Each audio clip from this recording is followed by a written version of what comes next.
2009 and has supported a lot the media sector in Kosovo. So we have done several projects throughout Kosovo in order to enhance media in matters of human rights. So raising awareness through media about human rights.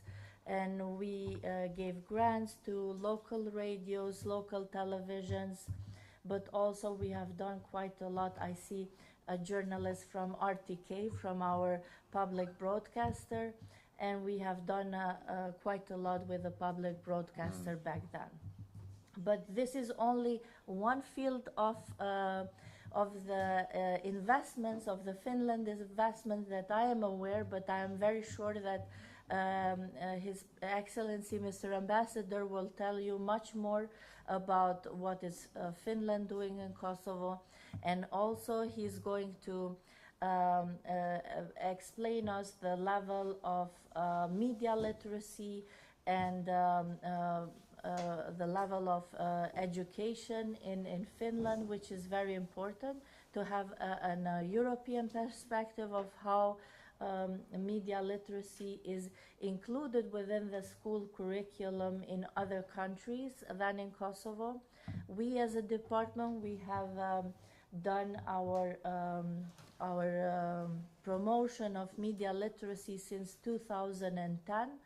We were not very successful in making media literacy mandatory within our school curriculum.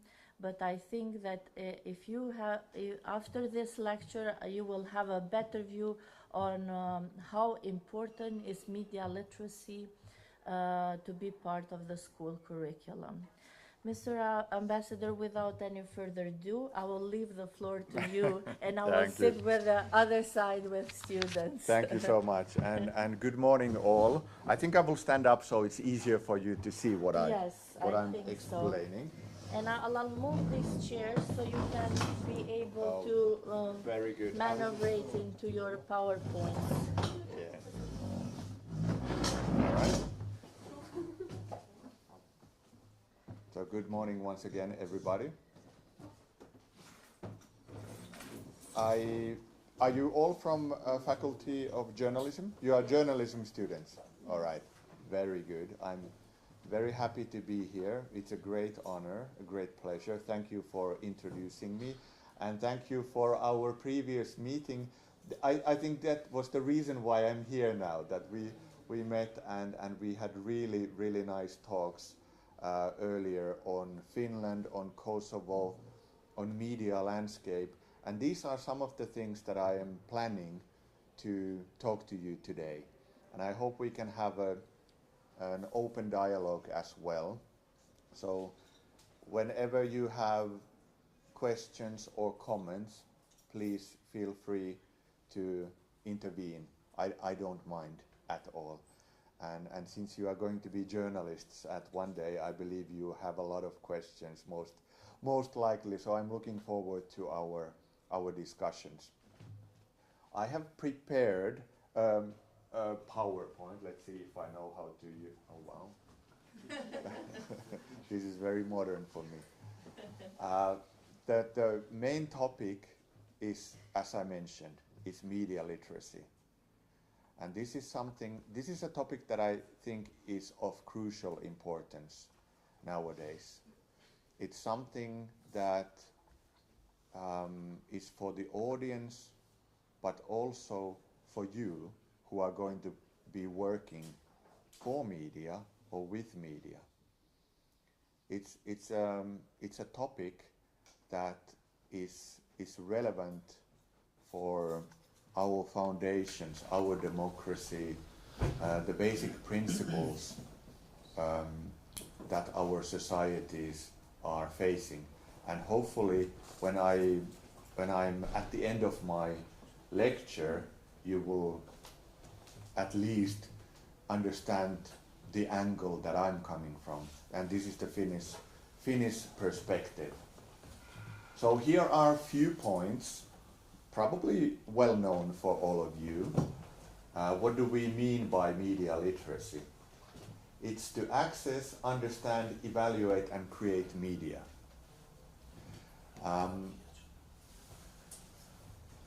It's for anyone who reads or sees, let's say, news, to have their own understanding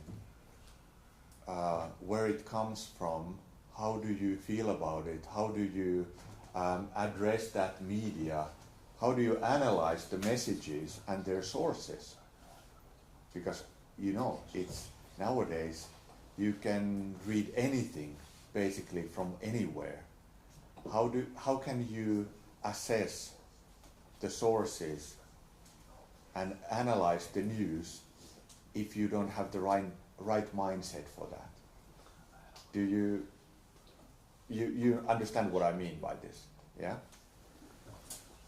So you have to recognize certain elements when you read the news.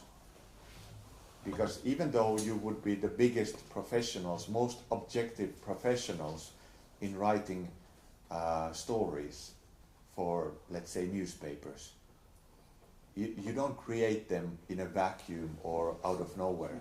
You have your own starting point when you write about things. But as a professional, you are the expert. How do you start writing a story? If you have a task at hand to write a news article, what is your mindset when you start doing it? Any ideas? First research the topic. Yeah. And then choose the sources you have the information from.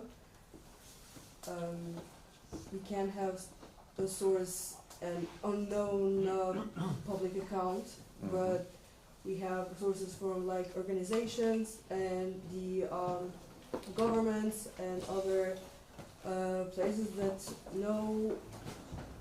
we know that the facts are correct and not just word of mouth. Do you sometimes think about your own view on that topic? How do you make sure that you are not biased when you write about something? How do you make sure of that? I think we never can be sure that are unbiased in that. We just have to put all the parts of a story together. So not just one part of the story, but if there's two people involved, we get the two people in that story, what they think about that. Yeah. So that's the best way we can be sure about the not being biased in a story that we write. Absolutely. You have a lot of responsibility as a journalist when you write something. It's a huge responsibility because you are addressing large audiences. And when people read something that you have prepared, it already sets the tone.